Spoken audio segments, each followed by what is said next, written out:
Thank you, John, for coming. Okay, before I started my cruise ship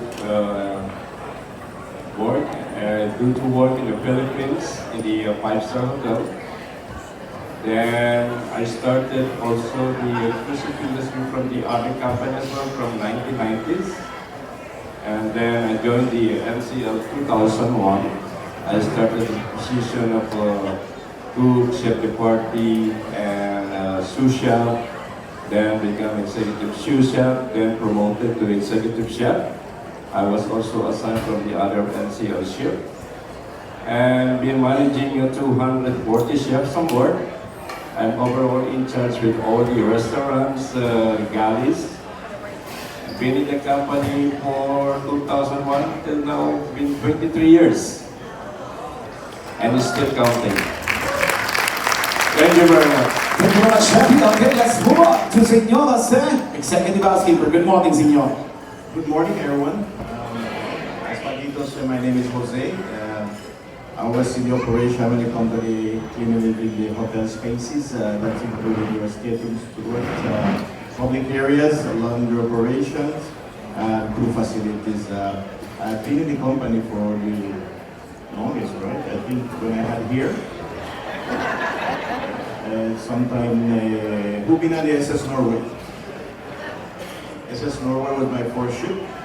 I started at the entry level, started in the lounges and worked myself throughout the different positions. 32 years with Norwegian. Looking forward to your questions. Thank you very much, Senor. Let's move on with our food and beverage director, Mr. Goran. Good morning, everyone. I am from Zagreb in Croatia, which is the most beautiful city in Croatia. And we have the best football team. And I'm also from Vancouver, Canada. I have dual citizenship. Any Canadians here? There they are, eh? All right. He also has the two wives. One is ex, one is Canadian. So I've been at sea for about 25 years. I know I look a lot younger than that. I have, but Norwegian, I've been here 3 contracts. Okay, so I'm fairly new to Norwegian. To my new family, Mario asked me to come over because he couldn't be on his own, so he insisted that I change companies. And yes, what else? Oh, I've done many jobs. I probably hold the record for the most jobs covered at sea. I've started as a photographer 25 years ago, then I was in guest service, IT, finance, front office, guest service, what else I've done? HR, food and beverage, guest services there, assistant general manager here, and now I'm waiting for Mario's position, so he never walks in the stairs in front of me. I'll get it one day. That banana peel just happened to be there. Thank you very much. Mr. Maya, good morning, sir. He wants to be my assistant, so. Good morning. Yeah, I'm sure that having gone on board that you have lots of laugh. That is why we did not hire any comedian for this cruise.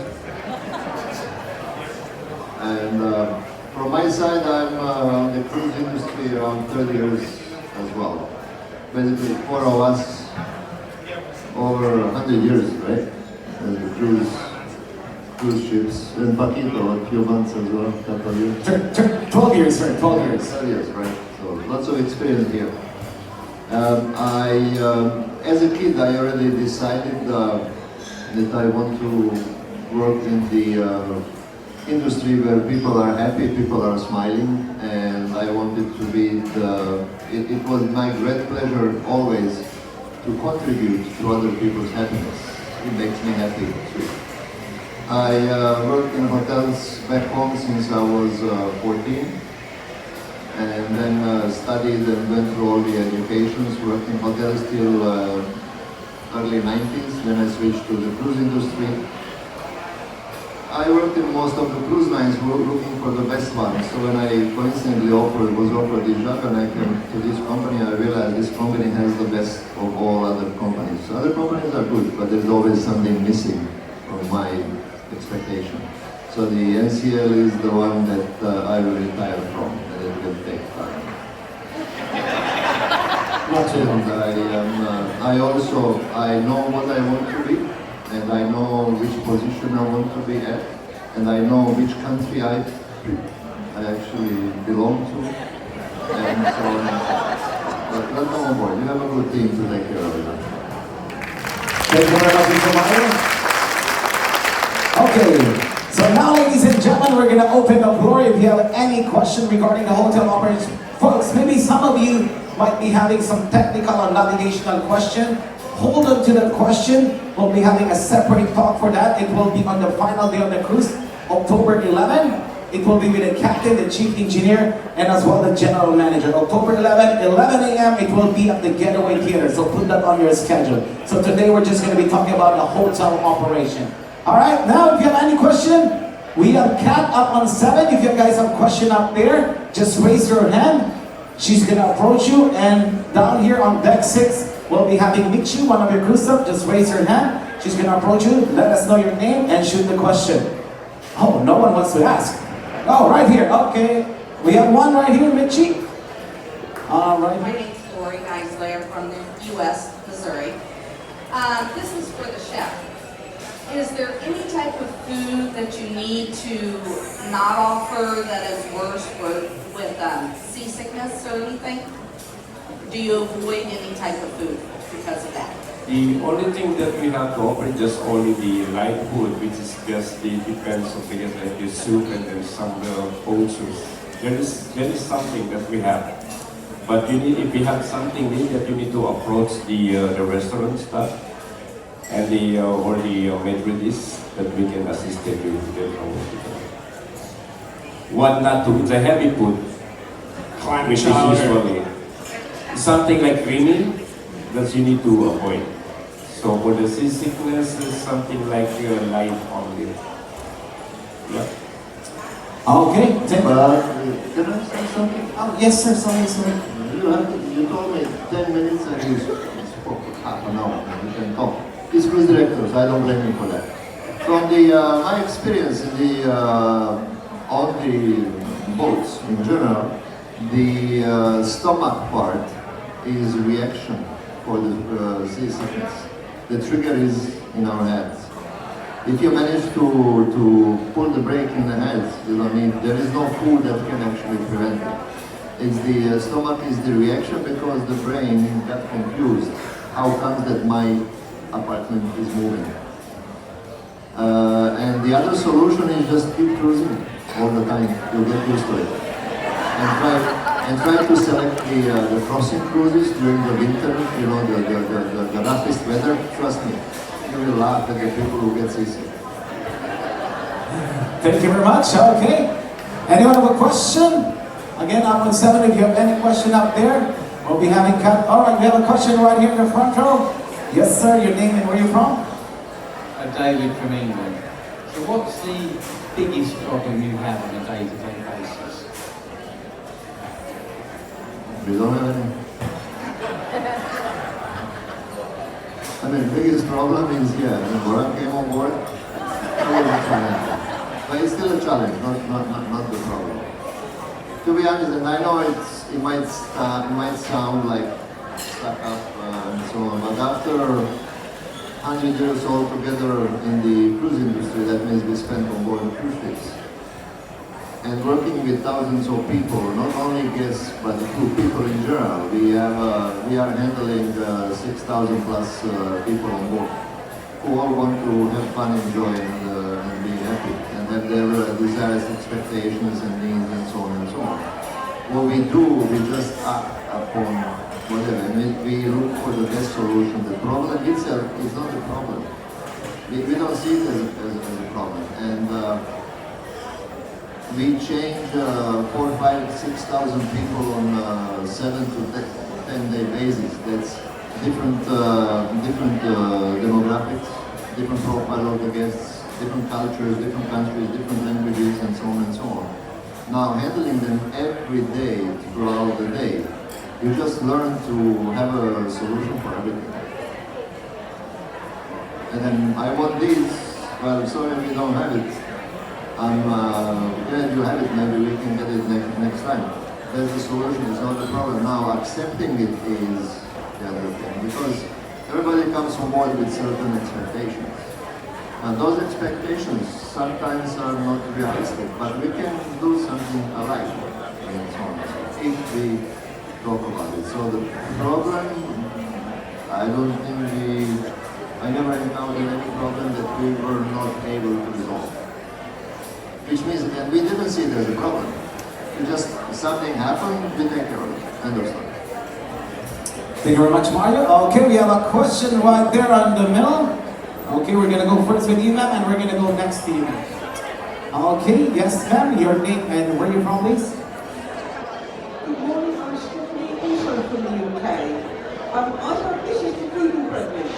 I have cruised considerably over the last 20 years. This is the first time I've been on NCL.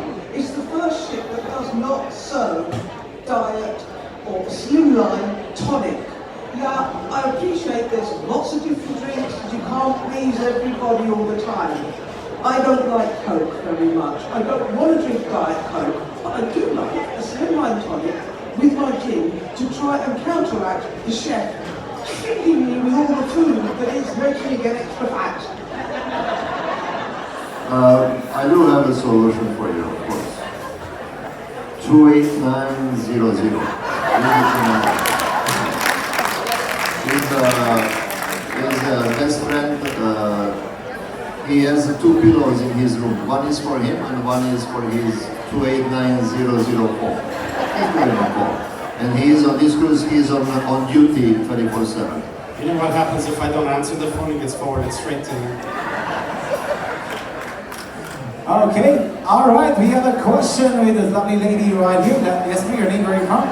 Amy from Texas, and I worked in hotels, so I applaud you all. Obviously, with all your years of experience, you've been through many itineraries, so what is everyone's favorite cruise itinerary that you've ever visited? Okay, we're gonna start with Signor Jose at this side. What's your favorite one? Yeah, my one will be the Baltic. That's the one that we're not doing right now. Right? So, yeah, but my favorite port was St. Petersburg. Shafi, your favorite? Mine is similar about because easy to walk through, easy to find the place. Goran, what's your favorite one? I don't have one, a few. First, I just want to tell you that a lot of times the way the crew, we look at ports is not same as guests. We look at what is quick and easy, where we can get out because we have limited time, so where it's easy for us to do our shopping and etc. etc. Now saying that, I love Europe, the Mediterranean, because everything's usually fairly close. Alaska for nature, but if you really want your jaw to drop, it's French Polynesia, it's Tahiti, Bora Bora, Moorea. That is an incredible thing to see. Alaska, definitely. It's just peaceful, it's just nice. And then you get off the ship, at least it was before.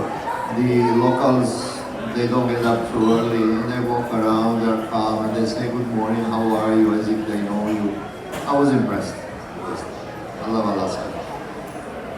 Thank you very much. Me? Okay, for me personally, my favorite port is Bermuda. So I like the beaches, but Bermuda is one of my favorite port of call. That's for me personally. Yes, sir. I like Bermuda. Okay. Anyone have a question? Right there on the back. Okay, we're gonna go first with the gentleman. Kat, can we just approach this gentleman? And we're gonna go next to that lady in the back. Yes, sir. What's your name? Where you from? Michael from Sussex, England. I wanted to ask the executive chef, does the executive chef do any cooking on the boat? Are you cooking on the boat? I'm actually a lot of doing cooking and also visiting the swim, you see my belly. He does, I see him in the galley. but mostly I do to have hands-on to the bistro cooking. Okay, thank you. We have a quick question with Michi. Yes. Yes, we're gonna have a question in Spanish for Jose. Señor, go. Hola, buenos días, soy Marilena de México. Ayer tuvimos una experiencia que se descompuso el tren. ¿Qué hacen en esos casos? ¿Cuál es la tolerancia o si hay un problema y hay mucha gente fuera del barco? ¿Cómo lo solucionan o cómo deciden si esperar o no esperar? Gracias. What was the question, Señor? Yeah, she was asking about if, like what happened yesterday, the train broke down coming from Paris. How we decide if we wait for the guests or we don't wait. We do wait for them. Yeah, Goran didn't want to wait, but I said we have to wait. It reduces my food cost if we leave some people. So I will answer to her in Spanish. Sí, nosotros, dependiendo de la cantidad de personas, digamos, eran más de 100 personas, entonces no teníamos otra opción. Tomaría por lo menos recolectar pasaportes de todas las habitaciones para hacerlo a la gente que estaba esperando afuera, tomaría mucho tiempo. Era mejor esperar a toda la gente, aunque zarpáramos un poco tarde. And I didn't understand what Jose said, but, but basically going back to the resolving the problems, yes, we had almost 200 people that ended up. You know that to secure, if you are on NCL book tours, we guarantee we will wait for you even if it is 10 people on the tour in case of the emergencies. However, we don't stick to that. We had a big number of our guests that were affected by this train delay. And then it was just one phone call. Captain Captain said, I can make it to the next port on time. Chief engineer will be upset, but I will have to hit the gas a little bit more. Pull the fuel, but we can make it and we can afford waiting up to 10 o'clock. And that's what we did. The train came around 9, 10, 15 and so on and so on. There were a few people who didn't make it. We were waiting for a little bit longer. Goran kept buffet open for their guests and he was crying. I don't know why. Maybe food cost. And the other people that stayed behind, we were not able to identify their whereabouts or if they are coming or they made arrangement to join us tomorrow.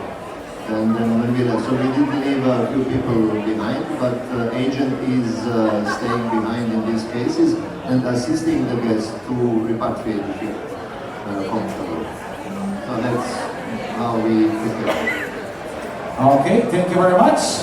All right, we have time for two more questions. We're gonna go first with that gentleman right there, and we have one. We're gonna go last with you, ma'am. All right, we have two questions to go. Yes, sir. Your name and where you from? Paul from Exeter in England. And before COVID, we used to enjoy quite a few cruises, and we'd always go to the dining room and ask to share a table to make conversation with other people. Since COVID, we've noticed that all the cruise companies don't allow sharing so much now.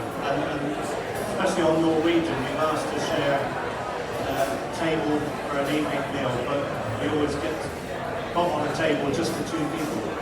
Is that going to change? The other cruise companies actually decide on your behalf that you will share with people that you potentially don't like.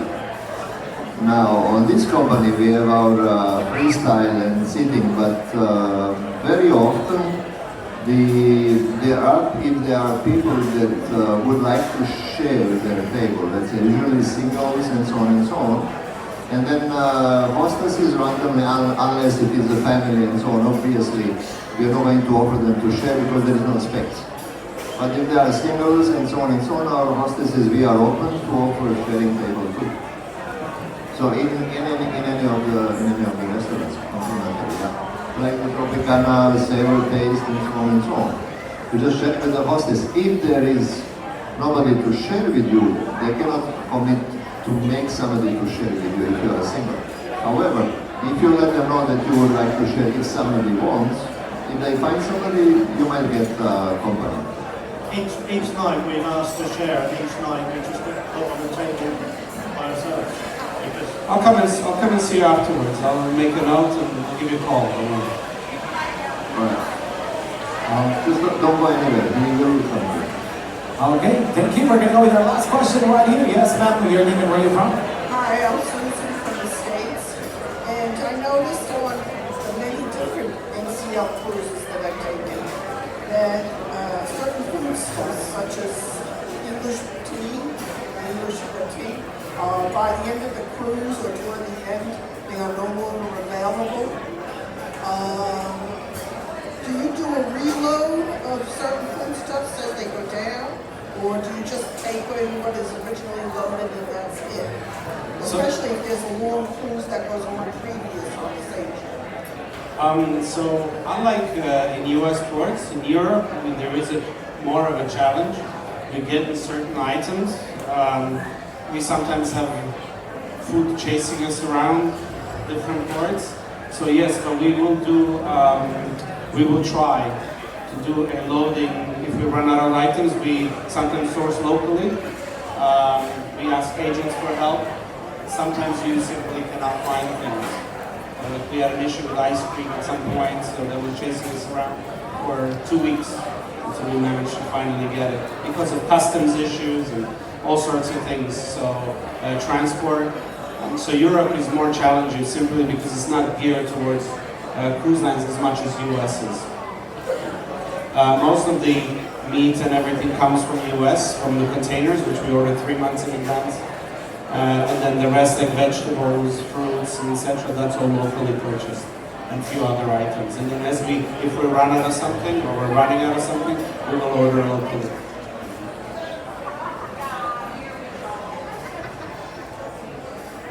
Yeah, so everything is, all our ordering is based on historical data and consumption and how many guests we have on board. So we calculate, however, you can always get surprised, right? The tea consumption was up, so, you know, we try to order locally as well. We do have enough storage space for 12 to 14 days that we can carry on board. Even if we are most of the days at sea, as much as you can eat, we will have enough. However, sometimes, pretty much our consumption is to plus minus 0.5%. That our tracking system is based on 1 month, 3 months, 6 months, and a year. So we can maybe go with the statistics and averages. It usually comes to be very accurate, small miss amount. However, since the pandemic's entire industry is still suffering, there are certain items that during pandemics, lots of small producers went out of business because they were not able to survive that much without business. So certain items we do encounter now, depending on itinerary and the area that we are at, that simply suppliers tell us we do not have. So they have to keep searching. What Goran said, it took us few days to get the supplier to find the simple ice cream. But then chasing from one port, piling up, and then it took us, instead of 2 days since we ordered, it took us like 10 days to get the ice cream on board. And there are certain out of, I don't know, 50,000 items that we have, there are 5 to 15 items sometimes that we run out of because we were not able to get the quantity that we requested, regardless that we requested it ahead of time. So it does happen, and it will be happening, I guess, 23, 24 we still, and it's not issue for this company. I have my colleagues, everybody's experienced similar issues. It's just different items. It all depends on where we are and so on and so on. It will be happening. But basically, majority we are having everything. And you have a funny environment all the time on the ship now. So ladies and gentlemen, let's hear it for the Hotel City Hotel officers on board the Norwegian. Thank you very much. Giovanni, to executive hospital, Kim, the record Brian, of course, the general manager, Mario. Alright, stick around, coming up shortly, we'll be having the Star Wars Trivia Okay, so stick around and later on I'll be back. I'll be hosting Deal or No Deal game show. And tonight, folks, $1 Million Quartet, 7 and 9:45. It will be in the Getaway Theater. My name is Paquito, your cruise director. Enjoy the rest of the day, folks. Thank you.